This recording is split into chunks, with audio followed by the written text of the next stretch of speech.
முன்னொரு காலத்தில் ஒரு காட்டில் குட்டி முயல் முயலரசன் வாழ்ந்து வந்தது. அவனுக்கு பொறுமை மிகவும் குறைவு. எதையும் உடனே செய்ய வேண்டுமென்று நினைப்பான். ஒரு நாள் அவன் ஒரு பெரிய ஆமையை பார்த்தான். அதன் பெயர் ஆமை தாத்தா. தாத்தா, நீங்கள் ஏன் இவ்வளவு மெதுவாக நடக்கிறீர்கள் என்று முயல் கேட்டான்.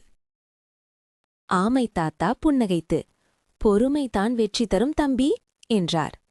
முயலரசன் அதை நம்பவில்லை. நான் வேகமாக ஓடி ஒரு பழத்தை எடுத்து வருவேன் என்றான். முயல் வேகமாக ஓடினான். ஆனால் பாதையில் இருந்த முட்களில் சிக்கிக் கொண்டான். அவன் வலியில் அழுதான். அப்போது ஆமை தாத்தா மெதுவாக அங்கு வந்தார். தாத்தா மெதுவாக முட்களை விலக்கி முயலை விடுவித்தார். பார்த்தாயா, வேகம் மட்டும் போதாது, நிதானமும் தேவை என்றார் தாத்தா. முயலரசன் தன் தவற்றை உணர்ந்தான். மன்னிக்கவும் தாத்தா, இனி நான் பொறுமையாக இருப்பேன். அடுத்த நாள் அவர்கள் இருவரும் ஒரு போட்டி வைக்க முடிவு செய்தனர்.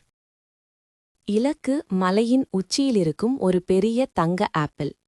முயல் நிதானமாக ஓட ஆரம்பித்தான். வழியிலிருந்த கற்களை கவனித்தான். ஆமை தாத்தாவும் தன் வழக்கமான வேகத்தில் தொடர்ந்து வந்தார். திடீரென்று ஒரு பெரிய ஆறு குறுக்கே வந்தது. முயல் அவசரப்படாமல் ஆற்றைக் கடக்க ஒரு மரப்பாலத்தை தேடினான். அவன் ஒரு விழுந்த மரத்தைக் கண்டு அதன் மேல் மெதுவாக நடந்தான்.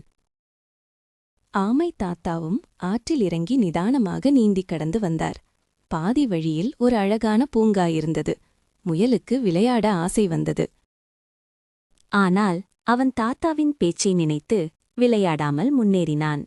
மலை ஏறுவது ஆனால் அவன் தாத்தாவின் பேச்சை நினைத்து விளையாடாமல் முன்னேறினான். மலை ஏறுவது கடினமாக இருந்தது. முயலுக்கு மூச்சு வாங்கியது. கொஞ்சம் ஓய்வெடுக்கலாமா என்று அவன் யோசித்தான்.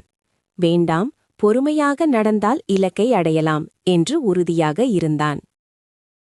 ஆமை தாத்தாவும் பின்னால் மெதுவாக வந்து கொண்டிருந்தார். கடைசியாக முயலரசன் மலையின் உச்சியை அடைந்தான். அங்கே அந்த தங்க ஆப்பிள் மின்னிக் கொண்டிருந்தது. சிறிது நேரத்தில் ஆமை தாத்தாவும் அங்கே வந்து சேர்ந்தார்.